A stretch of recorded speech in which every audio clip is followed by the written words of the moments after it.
ثم لتسألن يومئذ عن النعيم صدق اللہ العظیم۔ جو آیتیں تلاوت کی گئی ہیں یہ سورۃ التکاثر کی آیات ہیں۔ سورۃ التکاثر مکی صورتوں میں سے ہے اور اس صورت میں 8 آیات ہیں۔ تکاثر کے معنی ہوتے ہیں کسی چیز کی کثرت کا طلب کرنا، چاہے وہ مال و اولاد سے ہو یا دوسرے وسائل سے ہو، چاہے اس چیز کا طلب کرنا وحدہ اور سرداری کے لیے ہو یا حکومت کے لیے ہو۔ کسی چیز کا کثرت سے طلب کرنا اسے تکاثر کہا جاتا ہے۔ اللہ رب العزت نے اس سورت کی پہلی آیت میں تکاثر کا لفظ ذکر فرمایا ہے، جس سے اس سورت کا نام سورۃ التکاثر رکھا گیا ہے۔ اللہ رب العزت فرماتے ہیں الہاکم التکاثر، تم کو مال زیادہ سے زیادہ حاصل کرنے کی لالچ نے غفلت میں ڈال رکھا ہے، یعنی دنیا کا تفاخر اور دنیا میں کام آنے والی چیزوں کا کثرت سے طلب کرنا تم کو آخرت سے غافل کر رکھا ہے۔ دنیا اور دنیا کے اسباب کو طلب کرنا شریعت میں اس کی ممانعت نہیں ہے۔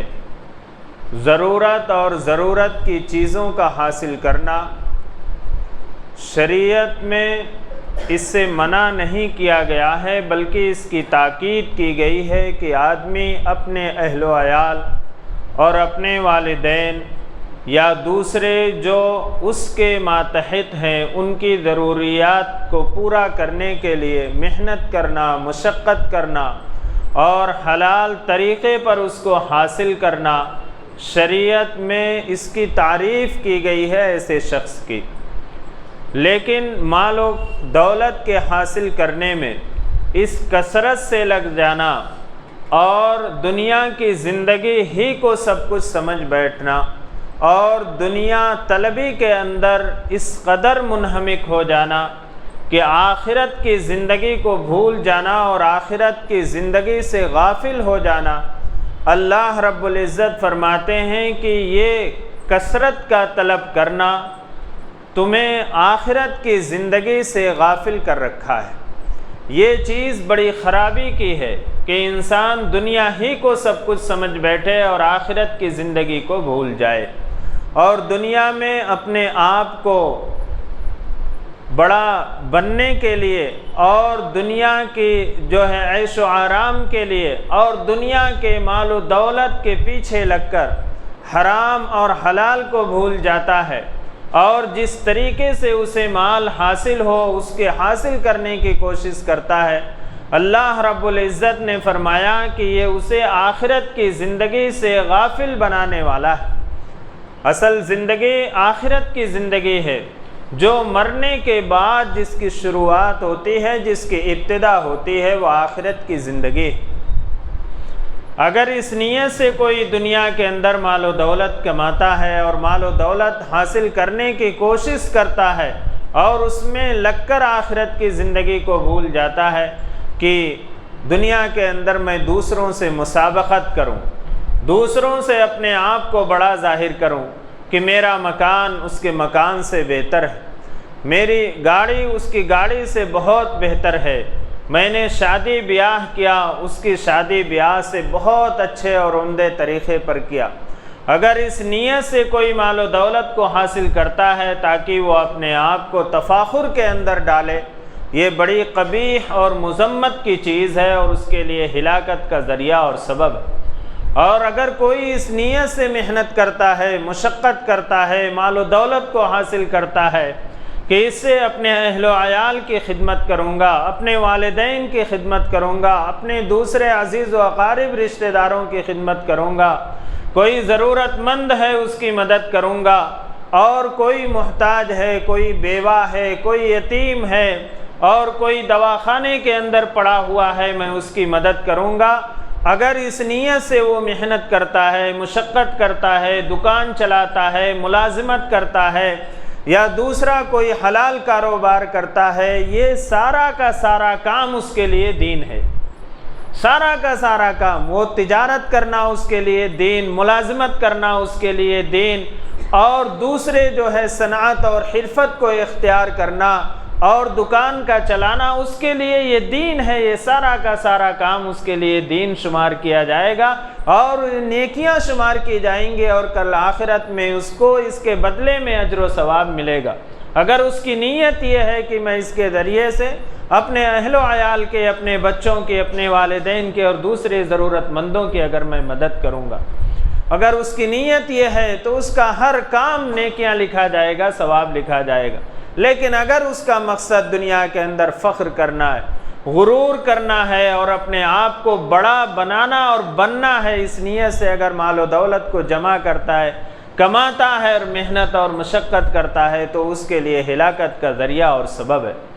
اس لیے اللہ تعالیٰ نے فرمایا الہاکم التکاثر، تم کو مال کو بہت زیادہ حاصل کرنے کی لالچ نے غفلت میں ڈال رکھا ہے، آخرت کی زندگی سے تمہیں غافل بنا رکھا ہے، حتی زرتم المقابر، یہاں تک کہ تم قبروں میں پہنچ جاتے ہو۔ مر کر انسان کہاں جاتا ہے؟ قبر کے اندر جاتا ہے۔ مال و دولت جو دنیا کے اندر کمایا تھا وہ یہیں پہ رہ جاتا ہے۔ جناب محمد رسول اللہ صلی اللہ علیہ وسلم نے فرمایا کہ بندہ کہتا ہے مالی مالی مالی، میرا مال میرا مال میرا مال۔ اللہ کے نبی صلی اللہ علیہ وسلم نے فرمایا کہ مال تو وہ ہے جسے کھا کر اس نے ختم کر دیا، اور مال وہ ہے جسے پہن کر اس نے اس کو فنا کر دیا، پرانا کر دیا، اور مال وہ ہے جو اس نے اللہ کے راستے میں خرچ کر ڈالا۔ اللہ کے راستے میں جو مال خرچ کر دیا ہے وہ اس کے لیے ذخیرہ آخرت ہے، اور جو مال چھوڑ کر جا رہا ہے وہ مال اس کا نہیں ہے، وہ تو اس کے وارثوں کا ہے، اس کے اولاد کا ہے، اس کی بیوی بچوں کا ہے۔ اگر مال و دولت کو صحیح طریقے پر کمایا ہے اور اللہ کے راستے میں خرچ کیا ہے تو اس کی اولاد بھی اس مال کو صحیح کاموں میں استعمال کرتی ہے اور اللہ کے راستے میں خرچ کرتی ہے۔ اور اگر مال و دولت کو حرام طریقے پر کما کر جمع کیا اور ساز و سامان کا، زمین و جائیداد کا ڈھیر لگا کر وہ اس دنیا سے چلا گیا، تو وہ نالائق اولاد اس مال و دولت کے اوپر اللہ کی نافرمانیاں کرتی ہے اور اس پر غرور و گھمنڈ کر کے اس مال و دولت کو ضائع اور برباد کر دیتی، اور اس کے لیے، اس چھوڑ کر جانے والے کے لیے، اس کے جانے کے بعد بھی اس مال کے ذریعے سے گناہوں کے اندر مبتلا ہو کر اس کو تکلیف پہنچاتے ہیں اور اس کے گناہوں میں اضافہ کرتے ہیں۔ اس لیے مال و دولت کو اللہ کے پیارے حبیب سرکار دو عالم صلی اللہ علیہ وسلم نے فرمایا کہ جو اللہ نے دیا ہے اس کو اپنی جائز ضرورتوں کے اندر خرچ کرو، اور جو مال بچ رہے اس کو اللہ کے ضرورت مند بندوں کے اوپر خرچ کرو۔ اور ہمارے آقا جناب محمد رسول اللہ صلی اللہ علیہ وسلم کا طریقہ اور آپ کی زندگی ایسی ہی تھی کہ آپ صلی اللہ علیہ وسلم خود گھر میں کئی دنوں کے فاقے ہوتے تھے، لیکن کسی سائل کو آپ واپس نہیں لوٹاتے تھے، کسی سے قرض لے کر اس کی مدد کیا کرتے تھے۔ یہ جناب محمد رسول اللہ صلی اللہ علیہ وسلم کا طریقہ تھا۔ ہم قرض لے کر نہیں، ہمیں اللہ نے اگر دیا، اگر ہماری ضرورت سے زائد ہے تو ہم اللہ کے راستے میں خرچ کریں، یہی ہمارے لیے ذخیرہ آخرت ہے، اور یہی ہماری آخرت اور قبر کی زندگی میں کام آنے والا۔ اللہ تعالیٰ فرماتے ہیں حتیٰ زرتم المقابر، یہاں تک کہ تم مر کر قبروں میں پہنچ جاتے ہو اور مال و دولت کی حرص لیے ہوئی اس دنیا سے چلے جاتے ہو۔ یہ مال و دولت کی جو حرص ہے اور اس کی جو جمع پوجی ہے، اگر اس کو اللہ کے راستے میں خرچ کیا ہے تو وہ کام آنے والی ہے، ورنہ جو چھوڑ کر چلا گیا ہے وہ اس کے کام آنے والی نہیں۔ جناب محمد رسول اللہ صلی اللہ علیہ وسلم نے ایک موقع پر فرمایا کہ مرنے والے کے ساتھ 3 چیزیں اس کے قبر تک جاتی ہیں، 2 چیزیں تو قبر تک جا کر واپس آ جاتی ہیں، یعنی ایک اس کے عزیز و اقارب رشتہ دار، اور دوسرا وہ مال یعنی وہ ڈولا جس میں اس کو لے جایا جاتا ہے۔ یہ دو چیزیں قبر تک جا کر واپس آ جاتی ہیں، اور اس کے ساتھ جو جانے والی چیز ہے وہ اس کے اچھے اور برے اعمال ہیں جس پر اس کو جزا اور سزا ملے گی۔ تو اللہ کے نبی سرکار دو عالم صلی اللہ علیہ وسلم نے امت کو بار بار آگاہ کیا اور اس آخرت کی زندگی کی فکر دلائی ہے، اور اللہ تعالیٰ نے اس صورت کے اندر خاص طور سے جو پہلے فرمایا، پہلی جو آیت ہے اس میں یہ فرما دیا کہ مال و دولت کی کثرت اور مال و دولت کو جمع کرنے کی لالچ کہیں ایسا نہ ہو تمہیں ہلاکت میں ڈال دے اور تمہیں آخرت کی زندگی سے غافل کر دے۔ حتیٰ زرتم المقابر، یہاں تک کہ تم قبروں میں پہنچ جاتے ہو۔ کلا سوف تعلمون، اللہ تعالیٰ فرماتے ہیں ہرگز ایسا نہیں ہونا چاہیے۔ سوف تعلمون، آگے چل کر تمہیں معلوم ہو جائے گا، یعنی جب آنکھ بند ہوگی اور انسان جب آخرت کی زندگی میں پہنچے گا اس وقت اس کو معلوم ہو جائے گا کہ دنیا کی جو زندگی تھی وہ دھوکے کی زندگی تھی، اور اصل زندگی جو ہے وہ آخرت کی زندگی ہے، اور یہاں پہ جو کام آنے والی چیزیں ہیں وہ اچھے اعمال ہیں۔ اللہ تعالیٰ فرماتے ہیں کہ ہرگز ایسا نہیں ہونا چاہیے، آگے چل کر تمہیں معلوم ہو جائے گا۔ ثم کلا سوف تعلمون، اللہ تعالیٰ فرماتے ہیں پھر ہرگز ایسا نہیں ہونا چاہیے، ان قریب تمہیں معلوم ہو جائے گا۔ نے اللہ تعالیٰ بار بار انسان کو آخرت کی زندگی کی یاد دلا رہے کہ تمہیں معلوم ہو جائے گا۔ کلا لو تعلمون علم الیقین، اللہ تعالیٰ فرماتے ہیں ہرگز ایسا نہیں ہونا چاہیے، تمہیں یقینی علم حاصل ہو جائے گا، یعنی اس بات کا یقین ہو جائے گا۔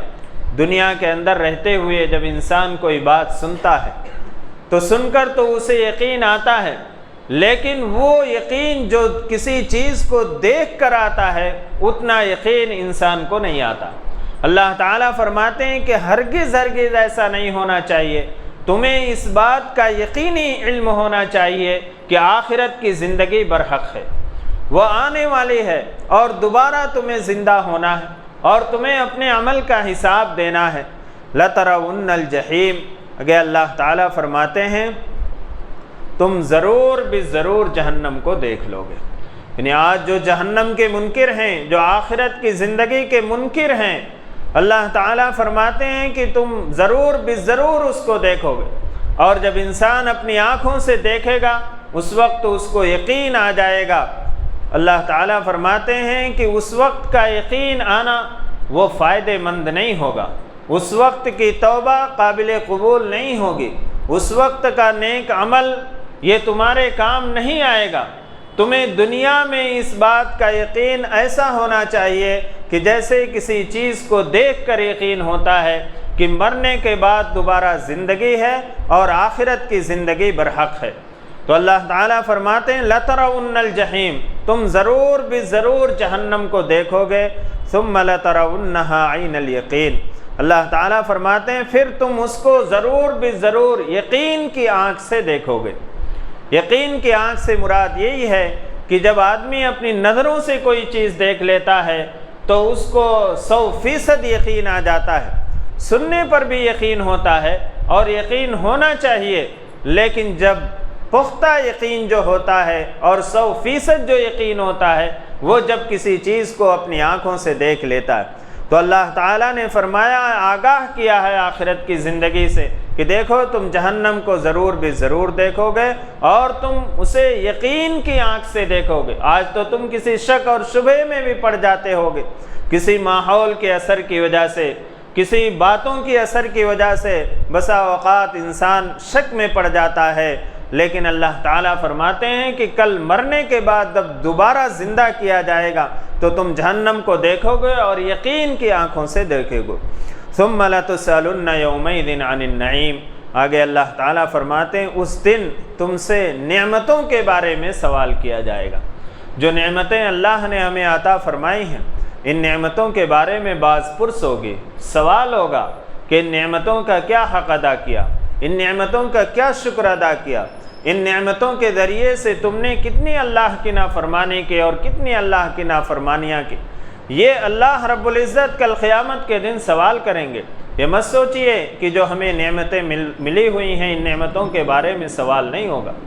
جب یہ آیت نازل ہوئی تو بعض صحابہ نے حضور اکرم صلی اللہ علیہ وسلم سے سوال کیا کہ اللہ کے نبی صلی اللہ علیہ وسلم کون سی نعمتوں کے بارے میں سوال کیا جائے گا؟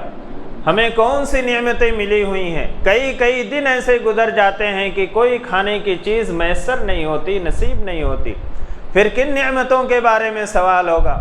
حضور اکرم صلی اللہ علیہ وسلم نے فرمایا، کیا تم ٹھنڈا پانی نہیں پیتے ہو؟ سخت پیاس کے وقت جو تمہیں ٹھنڈا پانی مل رہا ہے یہ بہت بڑی نعمت ہے، اس نعمت کے بارے میں کل سوال ہوگا۔ کیا تمہیں جو ہے چھت کا جو ہے سایہ نہیں ملا تھا؟ یعنی اس سائے کے بارے میں سوال ہوگا جو اللہ رب العزت نے ہمیں عطا فرمایا، چاہے وہ چھت کا سایہ ہو یا کسی درخت کا سایہ ہو، یہ اللہ کی نعمت ہے۔ اس نعمت کے بارے میں کل قیامت کے دن سوال ہوگا، پوچھا جائے گا کہ اس نعمت کا کیا حق ادا کیا۔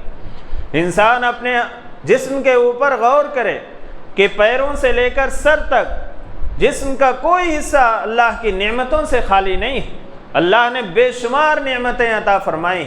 ایک نعمت سانس لینے کی نعمت جو ہر کسی کو میسر ہے، چاہے وہ غریب ہو یا امیر ہو، چاہے وہ مسلمان ہو یا کافر ہو۔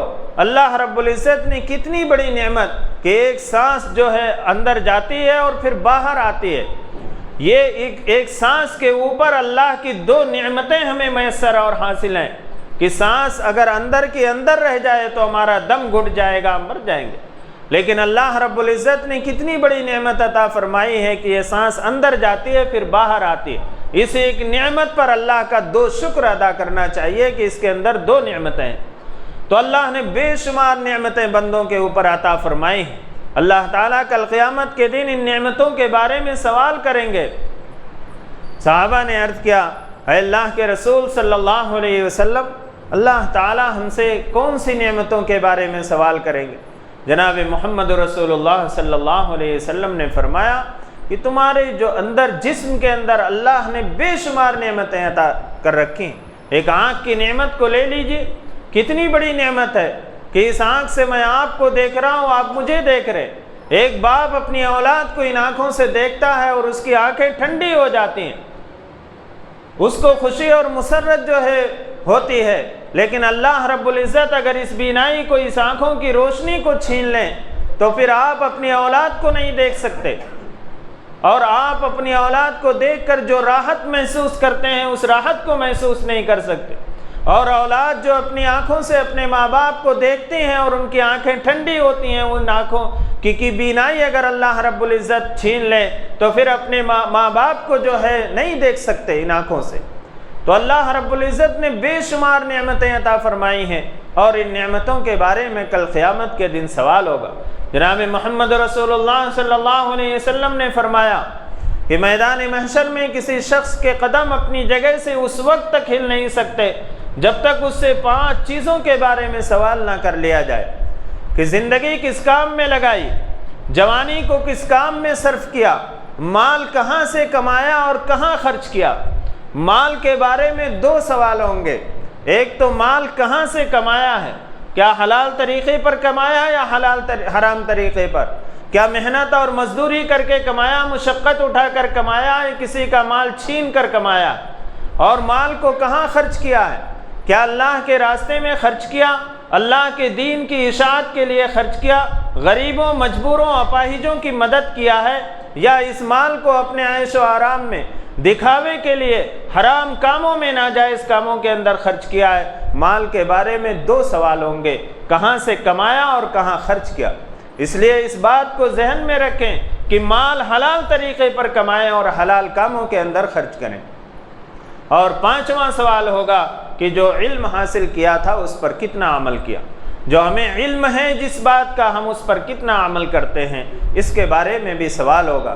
تو کل قیامت کے دن جو نعمتیں اللہ تعالیٰ نے ہمیں عطا فرمائی ہیں ان نعمتوں کے بارے میں سوال ہوگا۔ اللہ تعالیٰ فرماتے ہیں ثم لتسألن یومئذ عن النعیم، پھر اس دن نعمتوں کے بارے میں تم سے سوال کیا جائے گا۔ ایک حدیث میں آیا، ایک مرتبہ حضرت ابو بکر صدیق رضی اللہ عنہ سخت دھوپ کی حالت میں مسجد نبی میں تشریف لائے۔ حضرت عمر فاروق رضی اللہ عنہ کو معلوم ہوا آپ بھی مسجد نبی میں تشریف لائے۔ حضرت عمر فاروق رضی اللہ عنہ نے پوچھا کہ کس وجہ سے آپ مسجد میں اس وقت تشریف لائے؟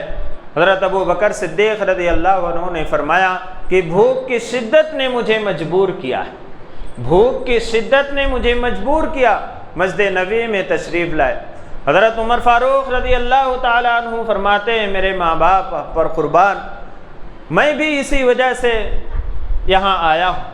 کچھ وقت گزرا کہ ہمارے اور آپ کے آقا تاجدار مدینہ سرکار دو عالم صلی اللہ علیہ وسلم تشریف لاتے اور فرماتے ہیں کہ تم دونوں اس وقت یہاں کیوں موجود ہیں؟ حضرت عمر فاروق رضی اللہ عنہ حضرت ابو بکر صدیق رضی اللہ عنہ فرماتے ہیں کہ اللہ کے نبی صلی اللہ علیہ وسلم بھوک کی شدت نے مجبور کیا۔ جناب محمد رسول اللہ صلی اللہ علیہ وسلم فرماتے ہیں کہ میں بھی اسی مجبوری سے آیا ہوں۔ یہ ہمارے اور آپ کے آقا اور تاجدار مدینہ سرکار دو عالم صلی اللہ علیہ وسلم کی زندگی کے حالات ہیں۔ ہم ذرا غور کریں کہ اللہ نے ہمیں کتنی نعمتیں عطا فرمائی ہیں، بے شمار نعمتیں عطا فرمائی، اور کیسی کیسی ہم نعمتیں جو ہے استعمال کرتے ہیں اللہ کی دی ہوئی نعمتوں کو۔ جناب محمد رسول اللہ صلی اللہ علیہ وسلم فرماتے ہیں کہ چلو ابو ایوب انصاری کے گھر پر چلتے ہیں۔ یہ تینوں حضرات مل کے حضرت ابو ایوب انصاری کے گھر پر پہنچے۔ اس وقت حضرت ابو ایوب انصاری موجود نہیں تھے، ان کی اہلیہ تھیں۔ انہوں نے بڑی خوشی کا اظہار کیا اور حضور اکرم صلی اللہ علیہ وسلم اور دونوں خلفائے راشدین کو بیٹھایا۔ حضور اکرم صلی اللہ علیہ وسلم سوال کرتے ہیں کہ ابو ایوب انصاری کہاں گئے؟ وہ کہتی ہیں کہ ابھی کہیں گئے ہوئے ہیں، تھوڑی دیر سے آ جائیں گے۔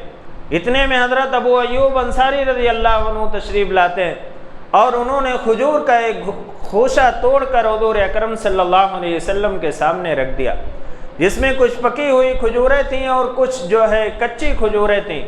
حضور صلی اللہ علیہ وسلم نے فرمایا کہ پورا خوشہ کیوں توڑ لیا، اس میں سے پکی پکی چھانٹ لیتے۔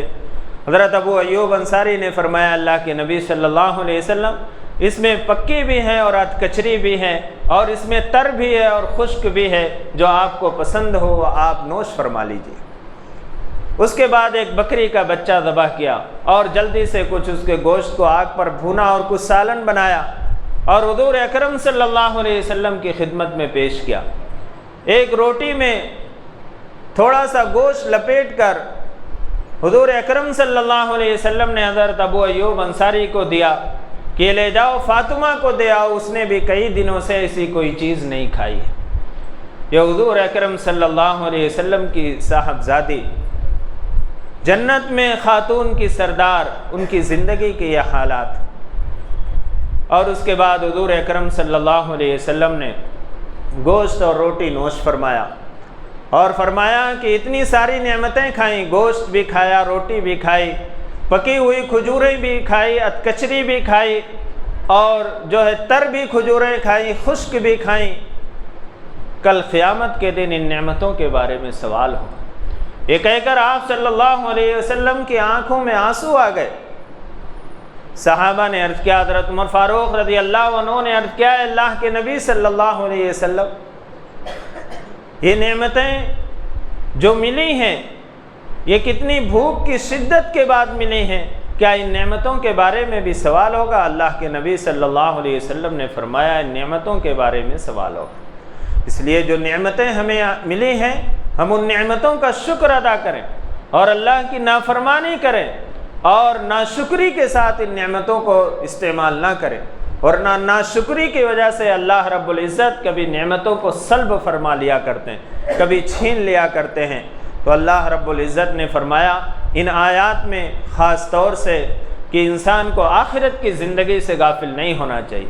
یہ نفسیاتی بیماری جو ہے کہ مال و دولت کو حاصل کرنا اور اس میں آگے بڑھتے جانا اور اس کوشش میں لگ جانا اور اتنی کوشش کی انتہا کر دینا کہ اس سے آخرت کی زندگی سے ہم غافل ہو جائیں، یہ ہمارے لیے بدبختی اور بدنصیبی کی بات۔ ہمارے لیے خوش نصیبی یہ ہے کہ ہم آخرت کی زندگی کو پیش نظر رکھتے ہوئے دنیا کی زندگی کے اندر مال و اسباب کو اختیار کریں، اور اللہ نے جو مال و دولت عطا فرمایا ہے اس کو اللہ کے راستے میں بھی خرچ کیا کریں اور ضرورت مندوں کی مدد کیا کریں، اور اپنے لیے ذخیرہ آخرت بنا کر رکھیں تاکہ آخرت کی زندگی میں ہمیں کام آئے۔ اللہ رب العزت سے دعا ہے اللہ تعالی ہم سب کو عمل کی توفیق عطا فرمائے۔ آمین وآخر دعوانا الحمدللہ رب العالمین۔ الحمدللہ رب العالمین والصلاة والسلام علی سید الانبیاء والمرسلین محمد وعلی آلہ واصحابہ اجمعین۔ یا حی یا قیوم یا ودود یا ذو العرش المجید یا فعال لما یرید، یا رحم الراحمین ہمارے کبیرہ صغیرہ گناہوں کو معاف فرما دیجیے۔ یا رحم الراحمین ہم گنہگار خطاوار قصوروار بندے ہیں، یا رحم الراحمین آپ بڑی بڑی خطاؤں کو معاف فرمانے والے ہیں، بار بار معاف فرمانے والے ہیں۔ یا رحم الراحمین ہم سب کی خطاؤں کو لغزشوں کو درگزر فرما دیجیے۔ یا رحم الراحمین ہم سب کو فکر آخرت پیدا فرما دیجیے۔ یا رحم الراحمین ہم سب کے دلوں میں آخرت کی زندگی کا یقین بیٹھا دیجیے۔ یا رحم الراحمین یقیناً آخرت کی زندگی برحق ہے۔ یا رحم الراحمین جب تک ہم دنیا کے اندر ہیں، یا رحم الراحمین ہمیں آخرت کی زندگی کی تیاری کرنے کی توفیق عطا فرما دیجیے۔ یا رحم الراحمین جو بیمار ہیں انہیں شفائے کاملہ عاجلہ دائمہ مستمرہ عطا فرمائیے۔ جو پریشان حال ہیں ان کی پریشانیوں کو دور فرما دیجیے۔ جو ضرورت مند ہیں ان کی جائز ضرورتوں کی تکمیل فرما دیجیے۔ یا رحم الراحمین ہم سب کو حلال پاکیزہ روزی عطا فرمائیے۔ حرام کمائی سے، حرام آمدنی سے ہماری بھی ہمارے آنے والی نسلوں کی بھی حفاظت فرما لیجیے۔ یا رحم الراحمین، یا رحم الراحمین ہمارے عزیز و اقارب، ہمارے اور رشتہ دار جو اس دنیا سے رخصت ہو گئے، یا رحم الراحمین ان کی مغفرت فرما دیجیے۔ امت مسلمہ کے تمام مرحومین کی مغفرت فرما دیجیے۔ یا رحم الراحمین ہم میں سے جن کے والدین یا ان میں سے کوئی ایک باحیات ہے، یا رحم الراحمین ان کی عمروں میں برکت عطا فرمائیے، انہیں صحت و تندرستی عطا فرمائیے، اور ان کے سائے عاطفت کو ہمارے سروں پر تا دیر قائم اور دائم رکھیے۔ اور ہم میں سے جن کے والدین یا ان میں سے کوئی ایک اس دنیا سے رخصت ہو گئے، یا رحم الراحمین ان کی کامل مغفرت فرما دیجیے، انہیں کروٹ کروٹ جنت نصیب فرمائیے، جنت الفردوس میں اعلیٰ مقام عطا فرمائیے۔ یا رحم الراحمین جو بچے اعلیٰ تعلیم کے لیے کوششیں کر رہے ہیں، جو بچیاں کوششیں کر رہی ہیں، یا رحم الراحمین ان کی کوششوں میں کامیابی عطا فرمائیے۔ یا رحم الراحمین ان کی کوششوں میں کامیابی عطا فرمائیے۔ یا رحم الراحمین جب تک زندگی عطا فرمائیے ایمان اور عمل صالح پر قائم اور دائم رکھیے، اور جب اس دنیا سے جانے کا وقت آئے، یا رحم الراحمین ہم سب کا خاتمہ اکمل ایمان پر نصیب فرمائیے۔ یا رحم الراحمین حضور اکرم صلی اللہ علیہ وسلم کے صدقہ طفیل ہماری دعاؤں کو قبول و منظور فرما لیجیے۔ ربنا تقبل منا انک انت السمیع العلیم وتب علینا انک انت التواب الرحیم برحمتک یا ارحم الراحمین۔ الحمدللہ۔